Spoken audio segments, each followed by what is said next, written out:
Welcome back, MTN Giants podcast. First day of free agency.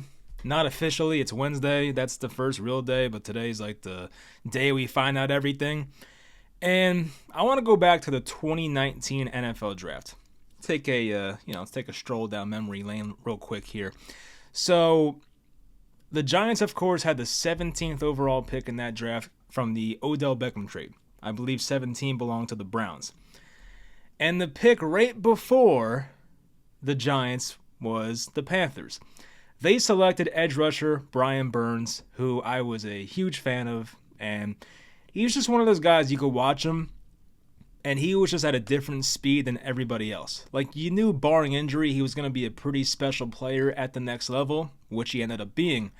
And Brian Burns has spent his last 4 or 5 years in Carolina. Now, they couldn't come to an agreement on a contract, and Brian Burns was shockingly traded.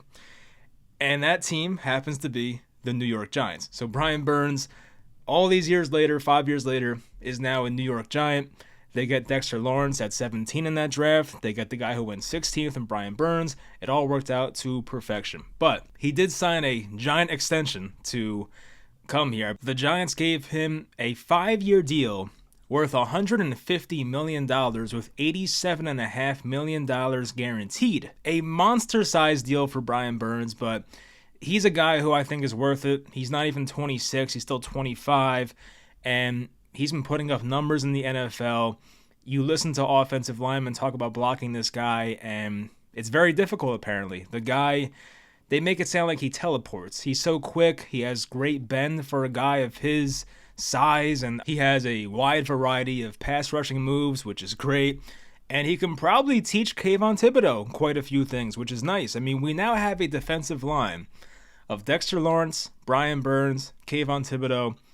You can throw Azeez Ojulari in there. Like, this is a really, really good defensive line. I would say one of the best in football. So the Giants built something special here. Yeah, it did cost them a 2nd and a 5th round pick, but for the player of Brian Burns' caliber, I think that's a very fair haul. And I would say the Giants made out pretty well. The reason he was so cheap, quote unquote, is because the Panthers obviously did not want to give him the big contract that the Giants gave him. But it is what it is. Like, I'm fine with it. I really am. I do think this team is going to go in the direction of a rookie quarterback soon. Whether it's this year, which I think it's going to be this year. I can't predict the future, but just based on the moves they're making, what they've said, and what some people are saying, like the Rich Eisen quote last week, I do think the Giants get a quarterback in April. It is still a wait and see. We'll find out. But the point I was getting to is they can pay all these guys, Andrew Thomas, Brian Burns, Dexter Lawrence. They can pay all these guys, and even Daniel Jones to a degree. They can pay these guys because, you know, they're going to have a quarterback most likely on a rookie contract for the next 4 years, hopefully. Whether that is Daniels or May, McCarthy, whoever it may be. Like, I do think the Giants have their eyes on somebody. It just depends who it is. I didn't even get to the whole Saquon and Xavier McKinney part yet, but that's kind of just out of my mind because as I'm recording this, the Brian Burns trade happened like 20, 30 minutes ago. So it's very fresh, and I'm still excited. So, of course, McKinney went to the Packers on a big contract. Saquon went to the Eagles. There's a lot to talk about. The Giants got John Runyon from the Packers. They signed Devin Singletary from the Texans. They got Jermaine Illuminor from the Raiders. That happened like 2 minutes before the Brian Burns trade was announced. I saw the Illuminor signing, and I was like, all right, yeah, that's cool. Makes sense. And then 2 minutes later, Brian Burns traded the Giants. It's like, oh, my God, that's crazy. So, yeah, this was a boring day at first, but it got exciting, and the Giants get themselves one of the biggest guys on the market who technically wasn't on the market, but you get what I mean. But anyway, hope you guys enjoy the video. Leave a like, of course, and let's get into it. I just noticed in the graphic I made, it says Brian Burns to NYG question mark. Forget the question mark. Brian Burns to NYG. Because I made this before it happened, but I don't feel like going back and just taking off the exclamation point, so just deal with it. Anyway, the Commanders signed Austin Eckler just now, if anyone cares. He looked very washed last year, so personally I don't care, but maybe he does well there. We'll see. But for the Giants, yeah, I mean, look, Saquon going to the Eagles, it's not what you want, right? I mean, If the options were let Saquon go to Philly or the Giants re-sign him to the same contract Philly gave him, I'd much rather him just go to the Eagles. Like, I would never want to give a 27-year-old running back that kind of contract, a 3-year deal, basically $38 million, $26 million guaranteed. I'm good. I am fine. Like, you can have him. It sucks that it's the Eagles of all teams. I'd probably rather see him be a Cowboy, but at the end of the day, like, I didn't want the Giants to give him that contract, and I'm happy they didn't. Like, I'm happy Joe Shane went about it this way, and I forget, it might have been Connor Hughes. One of the beat reporters said that the Giants really did not offer Saquon anything. Oh, Jordan Schultz, sorry. So Jordan Schultz said Saquon's decision came down to the Bears, Texans, and Eagles. The Giants never made an offer to retain Barkley per multiple reports. So, yeah, I mean, look, I'm a person who, before the pick was even made, I was saying, like, the Giants should not do this. And this was back in 2018 or 17, whatever the hell it was. So, obviously, I'm against the idea of paying Saquon that kind of money. Now, Howie Roseman, the Eagles GM, is a very smart guy. So, he must know something and have some conviction that this will work.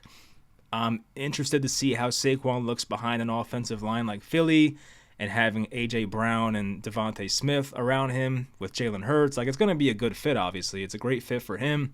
He got the guaranteed money he wanted. It may have sparked a feud between him and Tiki Barber, but that's a story for a different day. But anyway, look, I mean, I'm happy Saquon got his money. To me, it's whatever. I'm not that mad about it. Saquon's Giants tenure will not be remembered fondly by me. He might be by some of you, but just for me, like, the way I viewed the entire situation was just terrible. The way Dave Gettleman had so much neglect during that draft with that pick, how he admitted he did not pick up the phone for teams calling for the second overall pick. And taking a running back that high is bad in the first place, but when you have a 37-year-old Eli Manning as your quarterback who was clearly declining, not a fan. But yeah, Saquon's rookie season, it was special. It was great to watch. Just didn't really matter when it came to wins and losses. Saquon's record with the Giants was 25-48-1. The Giants without Saquon Barkley were 9-16, which I believe is a little better going by winning percentage. So whether he was there or not, it was the same result basically. And it's not me saying, like, obviously in a vacuum, I am taking Saquon Barkley over whoever, Wayne Gallman, Alfred Morris, Devontae Freeman, whoever the hell we had, even Devin Singletary, who we'll get to later. But still, just for that kind of money and those guaranteed dollars, let Philly have him. Maybe it works out, maybe it doesn't. Most times for running backs at that age, it doesn't. So the Giants are playing the odds, and we'll see. For Xavier McKinney, he was a guy I did want to bring back. As of we know, he's 24. Coming off arguably his best season. It was sad to see that, but at the same time, like, the Packers are not a team that goes out and spends a lot in free agency, especially on one player, I feel like. So when they want a guy, like, they can get him, but it's just rare to see the Packers go out of their way to sign somebody like that. Like, I'm trying to think the last time the Packers signed another team's free agent for that much money. I don't know who it is. I have to do some research, but like, they give out money. Like, Rashawn Gary got a big deal, obviously. I think Jordan Love will get paid this offseason. But it's usually their own guys. Like, obviously, Love and Gary were drafted by the Packers. Like, I don't see the Packers go out of their way to get guys from other teams. So they must have a lot of confidence in McKinney. I think they're losing Darnell Savage this offseason, possibly. He's a free agent. So, yeah, I mean, look, I wish McKinney well. It is what it is. I wish they could bring him back, but if it was between McKinney or Brian Burns, I'm taking Brian Burns. I mean, yeah, we had to give up a 2 and a 5 and a big-ass contract for it, but I do think Burns is a better player than Xavier McKinney, which is no surprise. So we'll see what they do for that safety spot, whether it is the draft or one of the many free agents out there. And there's still a ton. Some of these guys are veterans. I know, like, I think Kevin Byard went somewhere. He was the first guy that popped in my brain. But there's a lot of guys out there. C.J. Gardner-Johnson, Julian Blackmon, Cameron Curl. Like, there's a lot of guys out there. So the Giants, they'll figure it out. they'll get somebody, whether it's a stopgap type safety or a guy who's in his mid-20s they can build with. My vote is Julian Blackmon, but we'll see. The Giants may not want to spend much more money after this. I mean, they went out and made some, 3 decent-sized signings today, and then if you include Brian Burns, that's like a mammoth signing. Like, that's a big-ass contract. So the Giants might be done spending, and it is what it is. But as I said, they hopefully will have a rookie quarterback soon, so we won't have to worry about the cap too much. That's the best advantage in the NFL, is having a rookie quarterback contract that allows you to spend elsewhere, and that's why certain teams are so good in the first few years of a guy's career. Like, looking back at, who was a good example of this? I mean, Tom Brady was, because Tom Brady took discounts every year with the Patriots, it was kind of like a cheat code, honestly. But Brady took discounts. The Ravens, the first few years of Lamar, they were awesome. I mean, Joe Burrow and the Bengals, that was a good example. Like, they built that team around him during a rookie contract. They're still good, but, like, they made the Super Bowl. So, but yeah, once again, happy for McKinney. Sucks he didn't stay here, but for that price, it is what it is. Go get your money. Same thing for Saquon Barkley. The Giants did bring back, I don't want to forget the smaller signings. They brought back Gunnar Olszewski, if I'm even saying that right, but he had that nasty punt return touchdown last year, which we have not seen that in years, I feel like. So he was brought back. They brought back Casey Kreider, the long snapper. That was good to see. And was Carter Coughlin brought back? He might have been. Carter Coughlin, maybe. Don't hold me to it, but I think I saw that today.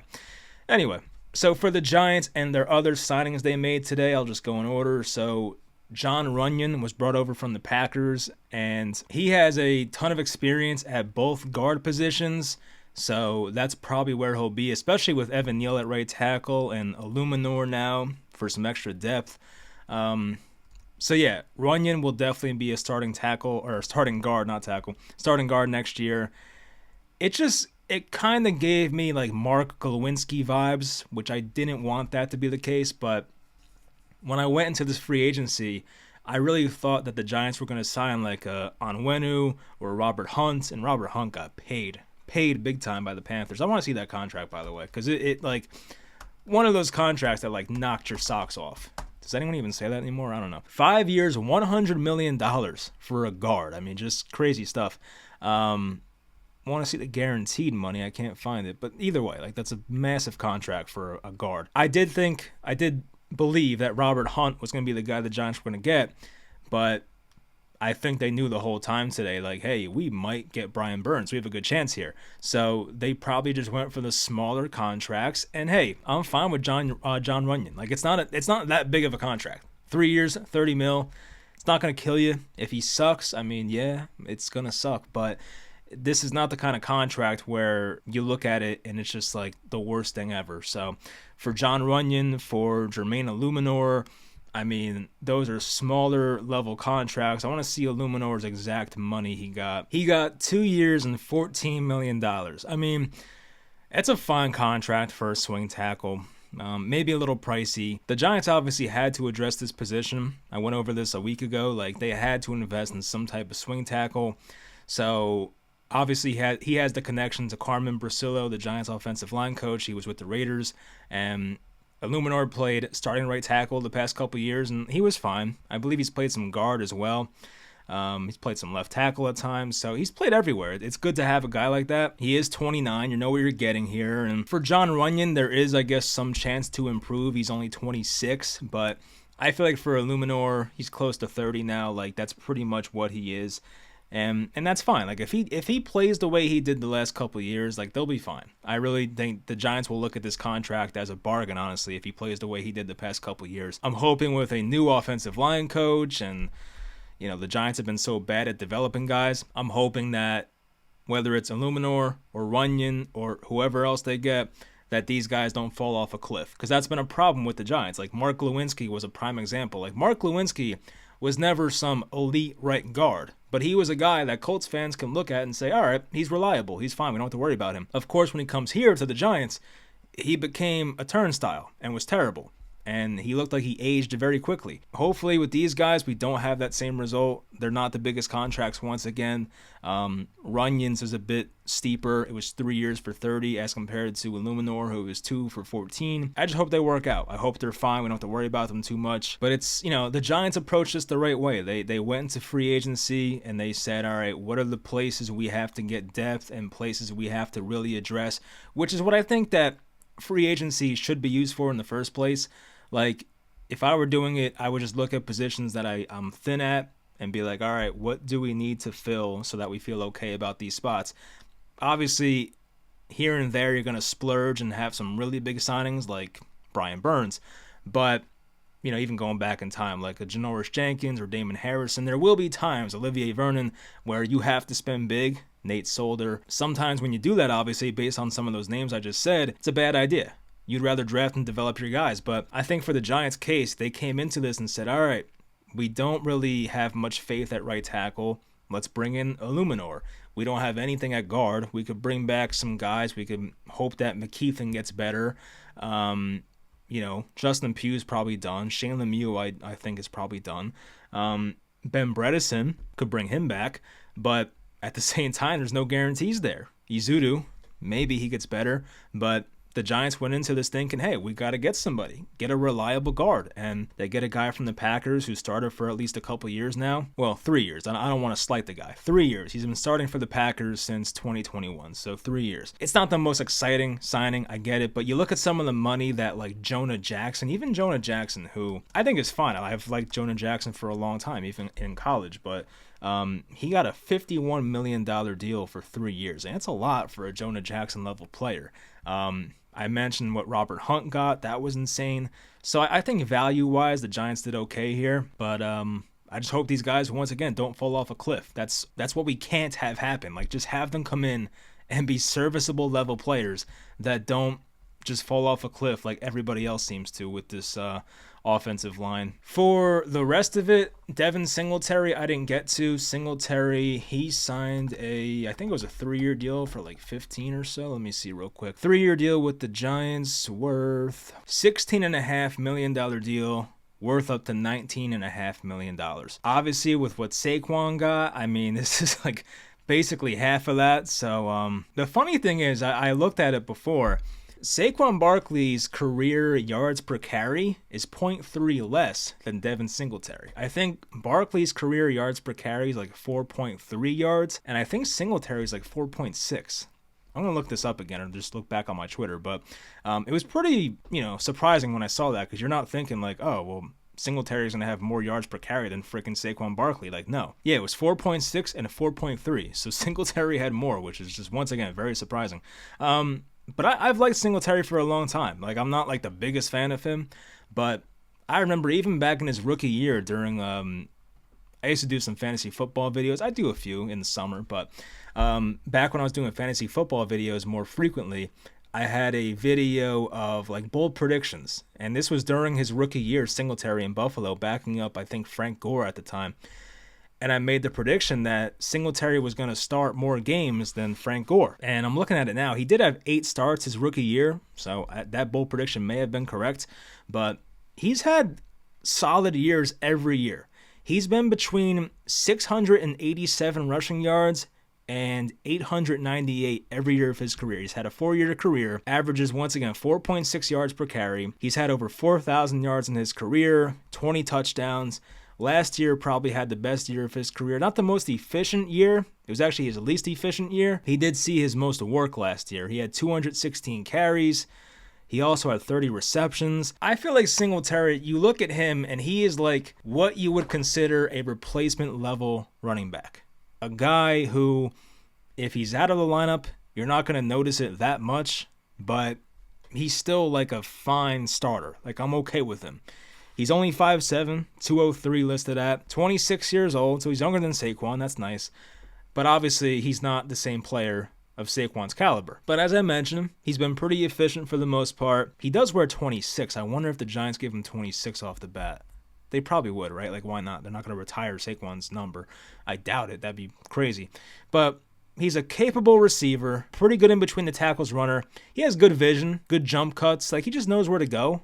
but he's just not like an elite athlete. He just is what he is. But I think from a pure running back standpoint, he has what it takes. Like, he has, once again, good vision, knows where to go, follow his blocks. He can break off a big play here and there. I think he had a walk-off touchdown versus the Titans this year. It was like a 30 or 40-yarder. It was a long one.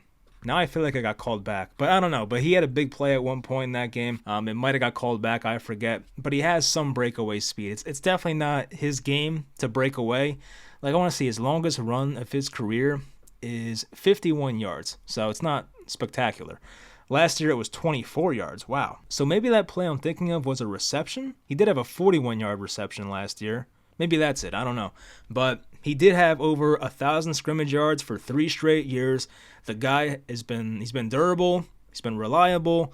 I don't know about his pass blocking. That's the one thing I want to look at. I know PFF has those grades, and we can take that with a grain of salt. But I'm kind of interested because I feel like off the top of my head, I don't know about Devin Singletary as a pass blocker. He did have a 79 grade this past year. It's very good. As we know as Giants fans, we saw Ahmad Bradshaw do it for years. You don't have to be the biggest guy to be a great pass blocker as a running back. But once again, at 5'7", 203, not the biggest guy. He's had pretty good pass blocking grades for his career. 79 last year, that's like elite.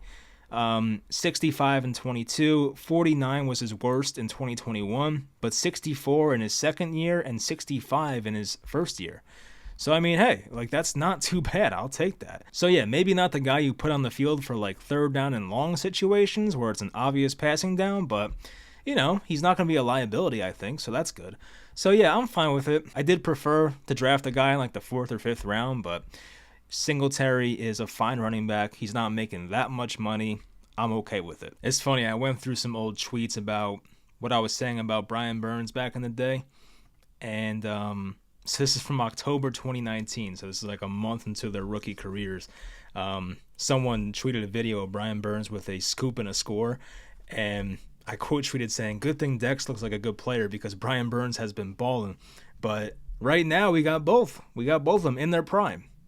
So it's a nice day. It's a good day to be a Giant fan, which we don't get many of them. So enjoy today. This was fun. Before dinner time, it didn't look that great. You know, there were some average signings and whatnot, but, you know, the Brian Burns move was big, and I think he'll fit in nicely here in New York. And as I mentioned, there's a great defensive line. I didn't even include Bobby Okereke, and hopefully Deonte Banks is one of those guys. And the second cornerback spot's definitely still concerning. They brought in Darius Williams for like 2 visits, but nothing's happened yet, so I'm still waiting on that one. But Adoree Jackson, a free agent, do they bring him back? I don't know. And I'm fine with it. If they bring back Adoree, I was fine with that, so that's all right with me. The safety spot is a little thin. Pinnock, Belton, Javarius Owens, I mean, they could do better. But really, for Joe Shane at this point, I feel like he's done a good job today. Obviously, the draft picks have to hit, whether that's Evan Neal, who, you know, some speculate played through an injury most of last year, which I hope is the case. I really do hope that Evan Neal was playing hurt for most of last year because that'd make me feel better. So he got his surgery. Hopefully he comes back better for year 3 and turns into a franchise right tackle. You know, my hopes are not completely given up on that, but definitely not as high as they were last year at this point, but hopefully Evan Neal is fine. Kayvon, obviously, I liked what I saw last year for the most part. Just got to put it together for a full season. There were too many games he wasn't visible, but hopefully a guy like Brian Burns will help that. But yeah, just got to get the quarterback right. I don't know what's going to happen, who it's going to be. By the way, so people are kind of clowning the Panthers now, which people tend to do that because they suck. But a couple of years ago, the Rams tried to get Brian Burns from the Panthers a couple of years ago, and they offered a 2nd-round pick and 2 first-round picks, and the Panthers declined. And like a year or 2 later, they traded Burns for a 2nd and a 5th. I mean, that's just malpractice by the Panthers. I'm trying to think if it's the same GM. Who is the Panthers GM? It's not Dave Gettleman anymore, I'll tell you that. Oh, it's Dan Morgan now? The linebacker? It used to be somebody else. They used to have that guy from the Seahawks. I don't know. I forget his name now. But yeah, I think it was somebody else at that time, so he's fired. But yeah, that's just selling the bag right there 2 first-round picks and a second, and they passed it up. So that sucks for them. But anyway, a good day for the Giants. I do want to look through some of the rest of the free agent signings because this video is probably long enough, so why the hell not just go through the rest of the big signings. I mentioned Eckler to the Commanders, Brian Burns, of course. Carlton Davis went to the Lions. That was interesting. I mean, the Lions already have Cameron Sutton. Didn't they bring back Emmanuel Mosley? I feel like they have a lot of corners, but Carlton Davis is a fine player, so not bad. Gardner Minshew went to the Raiders, which really makes me think, like, where the hell is where's Justin Fields gonna go? I feel like we're running out of teams here. Like, the Vikings need somebody, but that's an in-division trade. Like, would the Bears trade Fields in division to the Vikings? Like, maybe. It's kind of weird, though. Geno Stone went to the Bengals. Interesting. That's a move that I'm sure a lot of Ravens fans... It's kind of like the Saquon situation. Maybe not exactly the same, but division rival move right there. A 2-year, $15 million deal. I saw that Lamar Jackson tweeted at him that you're dead to us. I'm sure that was a joke, but still. Giants, Saquon Barkley, Xavier McKinney to the Packers. Patriots released Devontae Parker. I saw a stat from somebody tweeted that, of course, we all know about next-gen stats, and they have the separation metric for wide receivers and just receivers in general. The tweet said that for 4 straight years, Devontae Parker has finished last in separation. Like, how do you even do that? Like, how are you that bad at separating? Like, the guy has, like, separation anxiety. I don't know if that's a good joke or not, but, like, I just don't know how you do that. Like, Devontae Parker, when he was healthy and younger, was very good. But the man can't separate. It's pretty sad. Robert Hunt, 5 years, $100 million with the Panthers. Very surprising once again. Blake Cashman went to the Vikings. I think the Jets drafted him, I'm pretty sure. And he went to the Texans, had a good year last year, but the Jets may have given up too early there. Andrew Van Ginkel went to the Dolphins. Of course, they have some injuries in their edge room. I think it was, what's his name? Phillips tore his Achilles, Jalen Phillips. And did Bradley Chubb get hurt? I forget. He might have gotten hurt too. But either way, there was a spot open there. Josh Jacobs went to the Packers. Aaron Jones got cut. I thought Aaron Jones would be interesting here if we didn't get Singletary, but it's too late for that. Kirk Cousins went to the Falcons. Some people speculated that. They were right. The Falcons offense, if they have I forget who their offense coordinator is. Of course, Arthur Smith got fired, thank God. But they have a really good offense. Like, between even the offensive line has Lindstrom. They have Matthews. Who else? Caleb McGarry, I think, is still there at right tackle. Like, they have a good offensive line, the Falcons. Then you put in Kirk Cousins for Desmond Ridder, who was dog shit. And so was Taylor Heineke last year. They both sucked. Like, Kirk Cousins, assuming he heals from this Achilles, this Falcons offense could be very good. Drake London is one of those guys. Bijan's great. Obviously, he was misutilized last year by Arthur Smith, but Bijan's great. And then Kyle Pitts, we know who Kyle Pitts is. He was a 4th overall pick, 1,000 yards his first year as a tight end. I mean, Kirk Cousins in Atlanta can do some good things offensively. So I'm excited about that. Bryce Huff went to the Eagles. Forgot about that. The Rams got Jonah Jackson. Anything else? Christian Wilkins went to the Raiders. Pretty affordable deal. Not too bad. 4 years for $110. Jaguars got Gabe Davis. Titans got Lloyd Cushenberry. I thought he was a bust. Maybe he got better last year. I know Cushenberry got off to a rough start. Bakhtiari got cut by Green Bay. I would assume he goes to the Jets, but that's a wait and see. Tony Pollard to the Titans, which I believe was a good deal. Yeah, 3 years, $24 million. Not bad for Tony Pollard. Jonathan Grenard went to the Vikings. This was a big deal. A 4 year, $76 million deal, which I guess compared to other edge guys is not that big of a deal, but I don't know. When you see it at first, it's like, whoa, that's a lot of money. DeAndre Swift was like the first guy signed, like the second 12 noon hit, he was signed. He went to the Bears on a 3 year, $24.5 million deal. Opened up a spot for Saquon to go to Philly. Now, I myself, for fantasy football, love Roschon Johnson. So this sucks for Roschon Johnson, who was a middle round pick for the Bears last year, but I don't know. Maybe Swift gets hurt or something. We'll see. Michael Pittman got a long-term deal. 3 years, $70 million. Jets extended Greg Zuerlein. Eagles extended Landon Dickerson for a big deal. It was a 4-year contract worth $84 million. Base salary. Wow. $20 million signing bonus. Jeez. So Landon Dickerson got a big amount of money. Mitch Morse, the center, went to the Jaguars. T. Higgins is available for a trade. A lot of stuff's going on here. So it was a fun day of free agency. Of course, Russ went to the Steelers, so that's not happening for the Giants. It did seem like for a bit it was going to happen. It just had that vibe. But, of course, Russ goes to Pittsburgh. I think somebody said, it might have been Schefter, that the Giants were waiting back. They were waiting to hear from Russ for about 6 hours, and he never responded. And then, of course, the news came out he went to the Steelers. So either the Giants didn't have real interest or Russ just left the Giants hanging, one or the other. But either way, it is what it is. I just hope the Giants get their quarterback in the draft this year. But yeah, that's going to do it for the video. First day is in the books. Well, not exactly. Not in the books. It's only 7:30 as I'm recording this, so some other stuff could happen. But I feel like the big stuff is out of the way. Let's see who the best remaining free agents are. I know Onwenu's not signed yet. That's a big one. Danielle Hunter's still out there. I know that as well. Danielle Hunter, Tyrone Smith, Calvin Ridley, Leonard Williams. We should bring back Leo on a cheap deal. That'd be nice. C.J. Gardner-Johnson, Kendall Fuller, Marquise Brown, Stephon Gilmore, Patrick Queen, Jacoby Brissett, Derrick Henry, Chase Young, Eric Armstead, Levante David, Cameron Curl. A lot of good guys out here still. So it's far from over. I wonder if the Giants will have any interest in these guys. My guy Julian Blackmon's still out there. I'm hoping that they get him. But I thought Grover Stewart signed with the Colts. I could have sworn I saw that. Maybe this is not updated. I don't know. But anyway, that's going to do it. It was a good day. A good day one. Once again, not over.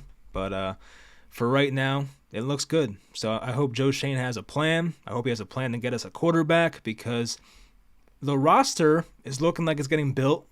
And it's getting a bit better. And I'm a bit more optimistic now than I was 24 hours ago. But I still need my damn quarterback. I didn't get Russ, which is not the end of the world. Russ is like 35 and his best years are behind him. I really don't want to watch Daniel Jones next year. I don't. So, obviously don't force a quarterback pick. If it's not there, it's not there. But, man, I don't know. Like, even if they don't draft a quarterback, they got to find somebody. Tyrod's a free agent. DeVito is like, he is what he is. And Jones may not be ready for week 1. I still think he will be, but there's no guarantee. And I think that Joe Schoen said they're going to sign somebody in free agency. So I don't know who that is. I've always loved Brissett. I like Drew Lock, but we'll see. Sam Darnold maybe come back to MetLife. I don't know. Still waiting about Darren Waller and the possible retirement. I don't know what's going to happen there. So yeah, whenever something big happens, I'll hop back on, make another podcast. But for now, this will do it for day one. Hope you all enjoyed the video. Of course, leave a like if you made it this far, and I'll talk to you guys next time.